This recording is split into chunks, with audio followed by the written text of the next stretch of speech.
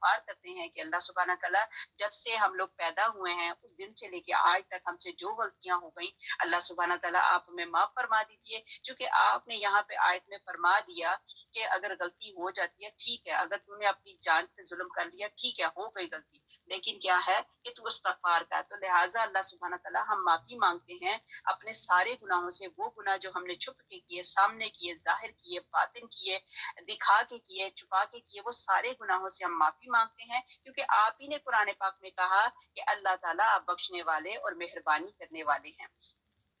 جو گناہ کرتا ہے اس کا بوجھ اسی پر ہے، اللہ تعالیٰ بخوبی جاننے والا اور پوری حکمت والا ہے۔ مطلب یہ ہے کہ جو بھی بندہ غلطی کرے گا، گناہ کرے گا، تو یہ اس کا بوجھ اس کے اپنے سر پہ ہوگا، نہ کہ کسی اور کے سر پہ۔ تو جو شخص کوئی گناہ یا خطا کر کے کسی نہ کردہ گناہ کے ذمے تھوپ دے، اس نے بہت بڑا بہتان اٹھایا اور کھلا گناہ کیا۔ کہ اس طرح بھی ہوتا ہے کہ غلطی بندہ خود کرتا ہے، اپنا غلطی کرنے کی بجائے دوسرے کے اوپر الزام لگا دیتا ہے۔ سورہ بقرہ میں آپ کو بڑی لمبی تفصیل بتائی تھی کہ وہ جو ایک لڑکا تھا جس نے گناہ کر لیا، غلطی کر دی، قتل کیا، قتل کرنے کے بعد جو گناہ ہے وہ کسی اور کے اوپر ڈال دیا، آپ نے وہ ساری کی ساری تفصیل پڑھی۔ تو ایسے لوگوں پہ اللہ سبحانہ تعالیٰ ایسی مطلب عذاب ڈالتے ہیں دنیا میں بھی اور آخرت میں بھی۔ اس بندے کے ساتھ کیا ہوا کہ اللہ سبحانہ تعالیٰ نے اس بندے کو، ایون وہ بندہ جو قتل ہو گیا تھا، اللہ سبحانہ تعالیٰ نے اس کو قوت گویائی دی اور اس نے اپنے قاتل کا باقاعدہ انگلی کی طرح اشارہ کر کے بتایا کہ مجھے اس بندے نے قتل کیا۔ تو اللہ سبحانہ تعالیٰ وہاں پہ بھی بتاتے ہیں، یہاں پہ بھی بتایا کہ اپنا اگر کوئی گناہ کر لو، کوئی غلطی کر لیتے ہو تو بہتان کسی، ایک تو تم نے غلطی کی، کہتے ہیں نا ایک چوری کرنا پھر اوپر سے سوئی نازوری کرنا، تو ایک غلطی کی اوپر سے بہتان کسی اور پہ لگایا، تو یہ بھی بہت بڑا گناہ ہے۔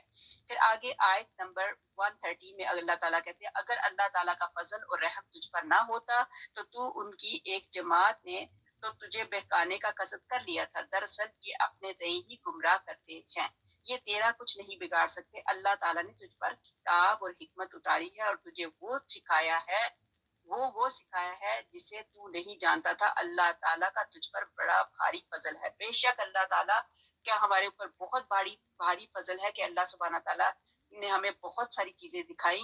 پھر اللہ تعالیٰ اپنی رحمت کا بیان فرما رہے ہیں۔ اللہ تعالیٰ فرماتے ہیں بنی اسرائیل میں جب کوئی، یہاں پہ بتایا حدیث کا مفہوم، بنی اسرائیل میں جب کوئی گناہ کرتا تھا تو اس کے دروازے پہ قدرتی حروف میں اس کا کفارہ لکھا ہوا نظر آ جاتا تھا جو اسے ادا کرنا پڑتا تھا، اور انہیں یہ بھی حکم تھا کہ ان کے کپڑے اگر پیشاب لگ جائے تو اتنا کپڑا کتروا ڈالے، اتنا کپڑا۔ اللہ تعالیٰ نے اس امت پر آسانی کر دی، پانی سے دھو لینا ہی کپڑے کی پاکی رکھی اور توبہ کر لینا ہی گناہ کی معافی مانگی۔ مطلب یہ ہے کہ پہلے جب گناہ کرتے تھے تو کیا ہوتا تھا، کوئی کپڑے پہ اگر کوئی گندگی ناپاکی لگتی تھی تو کیا کیا جاتا تھا، اس کپڑے کو وہاں سے کاٹ دیا جاتا تھا، وہ تو کپڑا ضائع ہو جاتا تھا۔ لیکن اللہ تعالیٰ نے ہمارے اوپر آسانی کی، نبی پاک حضرت محمد مصطفیٰ صلی اللہ علیہ وسلم نے بتایا کہ اس کپڑے کو دھو لو اور دھو کے اس کو وہ پاک ہو جاتا ہے اور پھر اس کے بعد تم استعمال کر سکتے ہو۔ اسی طرح یہ بتایا کہ جب کوئی غلطی ہو جاتی تھی، پہلے کیا ہوتا تھا، جب پہلے زمانے میں لوگ گناہ کرتے تھے تو اللہ سبحانہ تعالیٰ کی طرف سے ان کی جو نمبر پلیٹ باہر گھر کے باہر جو تختی لگی ہوتی تھی، اس تختی کے اوپر لکھ دیا جاتا تھا کہ اس بندے نے یہ گناہ کیا۔ وہ کتنا معیوب ہوتا ہوگا کہ لوگوں کو پتہ چل جاتا ہوگا کہ اس بندے نے یہ غلطی کی اور اس نے یہ گناہ کیا۔ تو اسی کے متعلق یہ اشارہ ہے۔ پھر ایک بتایا گیا کہ ایک عورت نے حضرت عبداللہ بن مغفل رضی اللہ تعالیٰ عنہ سے سوال کیا کہ ایک عورت نے بدکاری کی، پھر جب بچہ پیدا ہوا تو اسے مار ڈالا، آپ نے فرمایا اس کی سزا جہنم ہے۔ وہ روتی ہوئی واپس چلی تو آپ نے اسے بلایا اور آیت یہی جو پڑھی ہے وہ پڑھ کر سنائی، تو اس نے اپنے آنسو پونچھ ڈالے اور واپس لوٹ گئی۔ حضور پاک صلی اللہ علیہ وآلہ وسلم فرماتے ہیں جس مسلمان سے کوئی گناہ سرزد ہو جائے پھر وہ وضو کر کے 2 رکعت نماز ادا کر کے اللہ تعالیٰ سے استغفار کرے تو اللہ تعالیٰ اس کے اس گناہ کو بخش دیتا ہے۔ پھر آپ نے یہی آیت جو ابھی پڑھی وہ پڑھی۔ تو ہم نے کیا کرنا ہے، خدا نہ خواستہ میرے سے آپ سے، دیکھیں بندے ہیں، بشر ہیں، غلطیاں ہو جاتی ہیں، تو جب آپ کو وقت ملتا ہے اسی حدیث کو فالو کرتے ہوئے آپ نے بھی اچھا بڑا پیارا سا وضو، اچھا کامل وضو کر کے 2 رکعت نماز نفل توبہ کے پڑھے کہ اللہ سبحانہ تعالیٰ مجھے نہیں پتا، میں نے بہت سی، اگر تو آپ کے ذہن میں آپ کی کوئی غلطی آ جاتی ہے تو اس غلطی کو ذہن میں رکھ کے اللہ تعالیٰ سے کے آگے توبہ کریں، 2 رکعت نماز نفل پڑھ کے اللہ تعالیٰ سے توبہ کریں، اللہ تعالیٰ تعالیٰ توبہ قبول کرنے والے ہیں۔ آگے ہمارے پاس آ گئی آیت نمبر 114، ان کے اکثر مسالتی مشورے بے خیر ہیں، ہاں بھلائی اس کے مشورے میں ہے، جو خیرات کا یا نیک بات کا یا لوگوں میں صلح کرانے کا حکم کرے۔ جو شخص صرف اللہ تعالیٰ کی رضامندی حاصل کرنے کے ارادے سے یہ کام کرے اسے ہم یقیناً بہت بڑا ثواب دیں گے۔ جو شخص باوجود راہ ہدایت کے وضاحت ہو جانے کے بھی رسول اللہ صلی اللہ علیہ وآلہ وسلم کا خلاف کرے، اللہ کا خلاف کرے تو تمام مومنوں کی راہ چھوڑ کر چلے، ہم اسے ادھر ہی متوجہ کر دیں گے جدھر وہ خود متوجہ ہوا ہے، اور اسے دوزخ میں ڈال دیں گے، وہ بہت ہی بری جگہ ہے پہنچنے کی۔ اللہ تعالیٰ نے کتنی مرتبہ کہا کہ یہ جو دوزخ ہے بہت ہی بری جگہ ہے پہنچنے کی، تو اللہ سبحانہ تعالیٰ اس سے مجھے آپ کو اللہ تعالیٰ بچائے رکھے، اللہ ہماری مغفرت کرے۔ پھر یہی بتایا کہ اصلاح بین الناس کی فضیلت بتائی کہ کوشش کریں کہ آپس میں صلح کر لیں، کہیں کسی جگہ پہ ایسی بات ہوتی ہے تو صلح کر لیں۔ حضور اکرم صلی اللہ علیہ وسلم نے فرمایا انسان کی تمام باتیں اس پر وبال ہی ہیں بجز ذکر اللہ کے اور اچھے کاموں کے بتلانے کے اور برے کاموں سے روکنے کے۔ حضرت سفیان رحمۃ اللہ علیہ نے کہا یہی مضمون ہے اس آیت میں، یہی مضمون آیت میں ہے کہ یوم یقوم الروح میں ہے کہ یہی جو ہے جیسے سورۃ اثر میں بھی بتایا گیا۔ مسند احمد میں ہے رسول اللہ صلی اللہ علیہ وسلم نے فرمایا کہ لوگوں میں میل ملاپ اور اصلاح کرنے کے لیے جو بلی بات کہے یا ادھر سے ادھر کوئی اس قسم کی بات کرے وہ جھوٹوں میں داخل نہیں۔ حضرت ام کلثوم بن عقبہ رضی اللہ تعالی عنہا فرماتی ہیں میں نے آپ کو ایسی باتوں کی 3 موقعوں پر اجازت دیتے ہوئے سنا ہے، جہاد میں، لوگوں کے درمیان اصلاح کرنے میں، اور میاں بیوی کی باتوں میں، دونوں کو۔ یہ مائی صاحبہ ہجرت کرنے والیوں اور بیعت کرنے والیوں میں سے ہیں کہ یہ یہی کہتی تھی کہ یہ کوشش کرو اگر کسی کو 2 بندیاں جو ہیں ان کی لڑائی ہوئی ہے تو اس میں اگر کوئی ایسی ویسی بات پرس کر کے بتا بھی دی صرف اور صرف ان کی اصلاح کے لیے تو وہ جائز ہے۔ آگے بتایا گیا آیت نمبر 116، اسے تو اللہ تعالیٰ قطعاً نہ بخشے گا کہ اس کے ساتھ شریک مقرر کیا جائے۔ اللہ تعالیٰ نے بڑی جگہوں پہ کہا میں ساری چیزیں معاف کر دوں گا لیکن شرک نہیں بخشوں گا، پھر اللہ تعالیٰ نے یہاں پہ پھر کہہ دیا اسے تو اللہ تعالیٰ قطعاً نہ بخشے گا اس کے ساتھ شریک مقرر کیا جائے، ہاں شریک کے سوا کے گناہ جس کے چاہے معاف فرما دیتا ہے۔ اللہ تعالیٰ کے ساتھ شریک کرنے والا بہت دور کی گمراہی میں جا پڑا۔ اب جیسے دیکھیں ہیں شوہر ہے بیوی ہے، شوہر بیوی آپس میں محبت کرتے ہیں تو کوئی بیوی پسند نہیں کرتی کہ وہ میرا شوہر جو ہے میری تعریف کرنے کی بجائے کسی اور کی تعریف کرے، تو اسی طرح شوہر کو بھی پسند نہیں کہ بیچ میں کوئی شرک کوئی شریک ٹھہرے۔ تو لہٰذا اللہ تعالیٰ تو یہ شوہر بیوی کی محبت سے بہت اوپر کی محبت آتی ہے، تو اللہ سبحانہ تعالیٰ کس طرح پسند کریں گے کہ ہم اللہ کی محبت میں کسی اور کو شریک ٹھہرائے؟ تو یہی ہے کہ اللہ کے ساتھ کسی اور کو شریک کرنے والا بہت دور کی گمراہی میں جا پڑا۔ یہ تو اللہ تعالیٰ کو چھوڑ کر صرف عورتوں کو پکارتے ہیں اور دراصل یہ صرف سرکش شیطان کو پوجتے ہیں جسے اللہ تعالیٰ نے لعنت کی ہے اور اس نے بیڑا اٹھایا ہے کہ تیرے بندوں میں سے ازل میں مقرر شدہ حصہ میں لے کر رہوں گا۔ شیطان نے اللہ سبحانہ تعالیٰ کو کہا کہ اللہ سبحانہ تعالیٰ مجھے زندگی کی مہلت دے دے، میں تیرے بندوں کو بہکاتا رہوں گا۔ تو اللہ سبحانہ تعالیٰ نے بھی کیا کہا، اور اس نے کہا کہ آگے کہتا ہے اور انہیں راہ سے بہکاتا رہوں گا اور باطل امیدیں دلاتا رہوں گا، اور انہیں سکھاؤں گا کہ اپنے جانوروں کے کان چیر دیں اور ان سے کہوں گا کہ اللہ تعالیٰ کی بنائی ہوئی صورتوں کو بگاڑ دیں۔ دیکھا جائے تو اب اس زمانے میں یہی چیزیں چل رہی ہیں، کیا ہے جو اللہ تعالیٰ کی بنائی ہوئی صورتیں اللہ تعالیٰ نے ہمیں دی تو ان کو بھی ہم بگاڑتے رہتے ہیں، نہیں ناک ایسے ہونی چاہیے، نہیں ہونٹ ایسے ہونے چاہیے، استغفر اللہ۔ یا آپ نے دیکھا یہ کس قسم کی سرجریاں چل رہی ہیں، اللہ تعالیٰ معاف فرما دے۔ وہ اللہ تعالیٰ کی جو بنائی ہوئی صورتیں وہی ہمارے لیے ٹھیک ہے۔ اسی طرح کیا کرتے تھے پہلے زمانے میں لوگ، کیا کرتے تھے اپنے جانوروں کو، بلکہ ابھی بھی آپ نے دیکھا ہوگا پاکستان میں کوئی ایسی وہ جو ہوتی ہیں گائے بھینس وغیرہ جو ہوتی ہیں ان کے گلے کے اندر وہ لٹکا دیتی ہیں رسی باندھ کے، تو ایک ڈبہ سے لٹکایا ہوتا ہے تو لوگ آتے جاتے اس کو پیسے ڈالتے رہتے ہیں، لیکن اس جانور کو وہ اپنے کام میں نہیں لے کے آتے۔ ابھی بھی یہ چیزیں ہیں، لیکن پہلے زمانے میں کیا کیا جاتا تھا، کسی اونٹ کو کسی جانور کو کیا کرتے تھے اس کے کان کاٹ دیے جاتے تھے، اس کے اوپر نشانیاں لگا دی جاتی تھی کہ اس جانور کو ہم کام میں نہیں لے کے آئیں گے، یہ ہم نے راہ نلہ